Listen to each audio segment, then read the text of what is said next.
अपने पूरे गांव में अपने काम के लिए बड़ी फेमस थी। ऐसा कोई काम नहीं था जो बीना ना कर सके और सभी काम इतनी सफाई और इतनी जल्दी करती थी कि सारा गांव हैरान था। लेकिन बीना जितनी गुनी थी उतनी ही बदसूरत।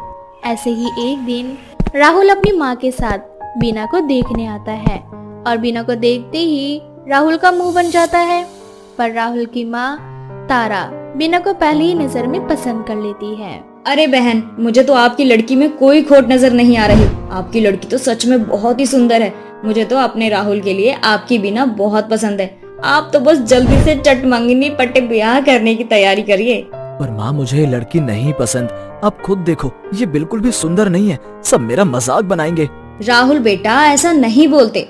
वैसे भी हमें कभी किसी की शक्ल नहीं बल्कि उसकी सीरत देखनी चाहिए। तुझे नहीं पता, जब मेरी शादी तेरे पिताजी से हुई थी ना, तब मैं भी बहुत बदसूरत थी, लेकिन फिर भी तेरे पिताजी ने मुझसे शादी करी। पर माँ, चुपचाप यहाँ बैठा रहे। मुझे अपने घर के लिए लक्ष्मी चाहिए और मैंने बीना के बारे में बहुत सुना है। जितना सुना है उस हिसाब से बीना मेरे घर के लिए बहुत ठीक है। इस तरह से तारा अपने बेटे की बात को काट कर रिश्ता पक्का कर देती है और बहुत जल्द बीना की शादी राहुल से हो जाती है। शादी होने के बाद जब बीना अपने पति के कमरे में उसके आने का इंतजार कर रही होती है तो राहुल कमरे में आकर उससे कहता है, देखो बीना, मैं इस शादी को नहीं मानता। मुझे थोड़ा समय दो ताकि मैं तुम्हें समझ सकूं। मैंने जब तुम्हें पहली बार देखा था तब तुम मुझे पसंद नहीं आई थी और ये शादी माँ ने जबरदस्ती करवाई है। इसलिए अगर तुम चाहती हो कि तुम मेरे कमरे के साथ मेरे दिल में भी जगह बनाओ तो तुम्हें 10 दिनों तक वो सब काम करने होंगे जो मैं कहूँगा। आप मेरे पति हैं और एक पत्नी का धर्म होता है कि अपने पति की सारी बात माने। इसीलिए मुझे आपकी सारी शर्त और सारा काम मंजूर है। तो फिर ठीक है। मैंने तुम्हारे गांव में तुम्हारे काम की बहुत प्रशंसा सुनी है। यहाँ तक कि लोग तो कहते हैं कि शायद देवी माँ ने तुम्हें आशीर्वाद में 5 हाथ दिए हैं। क्योंकि तुम सुंदर नहीं हो इसलिए तुम्हें इतना बड़ा आशीर्वाद मिला है। शायद इसी वजह से तुम सारे काम इतनी जल्दी कर लेती हो। पर आज तक कभी किसी ने तुम्हारे 5 हाथ देखे नहीं है। लोगों का क्या है राहुल जी, वो तो बस बातें बनाते हैं। डिपेंड तो हम पर करता है कि हम सामने वाले पर कितना विश्वास करते हैं। पर आपकी बातों से साफ साफ पता चल रहा है कि आपको मेरी या गांव वालों की किसी की भी बात पर विश्वास नहीं है। खैर, मेरी शर्त यह है कि 10 दिनों तक घर में कोई नौकर नहीं आएगा और मेरी माँ घर का कोई काम नहीं करेगी। तुम घर के काम के साथ साथ बच्चे और मेरे ऑफिस का काम भी संभालोगी, वो भी घर पर अकेली रहकर, बिना माँ की मदद लिए। राहुल की ये सब बातें सुनकर बीना को जरा भी डर नहीं लगता और वो बड़े ही प्यार से मुस्कुराते हुए राहुल से कहती है, ठीक है राहुल जी, मुझे आपकी सारी शर्त मंजूर है, पर मेरी भी एक शर्त है। इन 10 दिनों में मैं आपकी सभी बातें मानूंगी, पर मैं जब कोई काम करूंगी तो मेरे साथ कोई नहीं होना चाहिए। ये काम मैं अपने हिसाब से करूंगी, एक कमरे में रहकर। तुम्हें अपना काम जैसे करना है करो, बस याद रखना कि तुम इसमें किसी से भी किसी भी तरह की कोई मदद नहीं लोगी। और दूसरा, अगर तुम फेल हो गई तो 10 दिन बाद तुम मुझे खुद छोड़कर चली जाओगी। इस तरह से अपनी शादी के पहले ही दिन बीना को इतनी बड़ी चुनौती मिल जाती है और अगले ही दिन से बीना अपने काम पर लग जाती है, जहाँ वह सुबह के 5 बजे उठती है जब घर में सब सो रहे होते हैं। घर में किसी को ना पाकर बीना अपने 5 हाथ प्रकट करती है और अपने 5 हाथों की मदद से घर का सारा काम कर लेती है। जब तक राहुल की आंखें खुलती तब तक घर का सारा काम हुआ देख राहुल की आंखें फटी रह जाती है, जिसके बाद राहुल अपने ऑफिस का सारा काम बीना को दे जाता है। साथ ही गली के कुछ छोटे बच्चों को भी उसके पास छोड़ जाता है।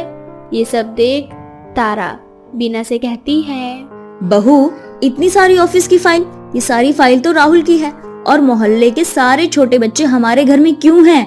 और तू अकेले इतना सारा काम तो नहीं कर पाएगी ना।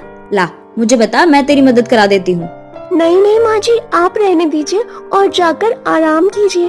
वैसे भी राहुल जी ने शादी की पहली रात को गिफ्ट के तौर पर मुझे चुनौती दी है।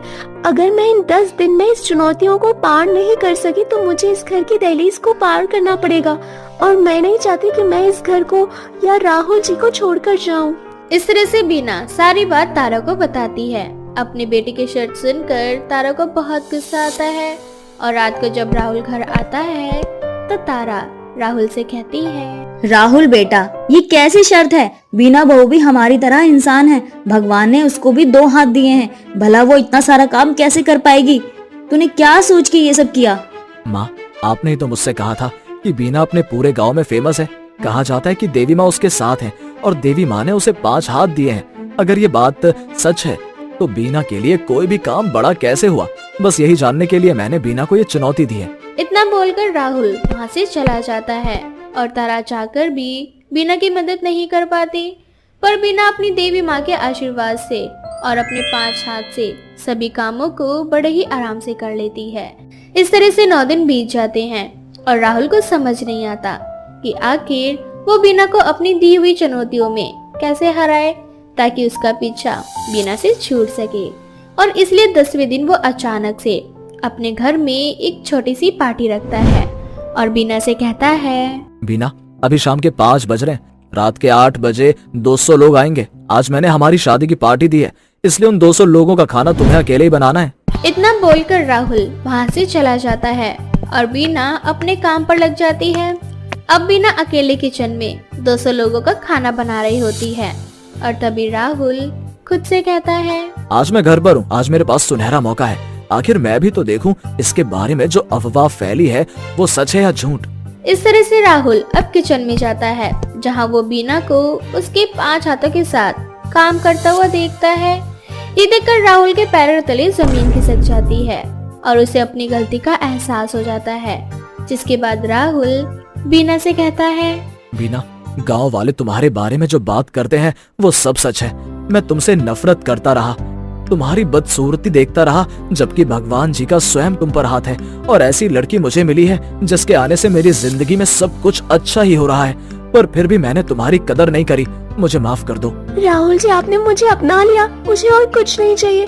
और देखो, मैंने आपकी चुनौतियों को भी पास कर लिया है। चलिए अब चलकर सभी मेहमानों को खाना खाने के लिए कह दीजिए। इस तरह से राहुल बीना को अपना लेता है और घर आए सभी मेहमानों को अपनी शादी की पार्टी देता है। जिसके बाद राहुल बीना के साथ खुशहाल जिंदगी जीने लगता है और बीना अपने 5 हाथों से इसी तरह से सबकी मदद करती है, वो भी बिना किसी को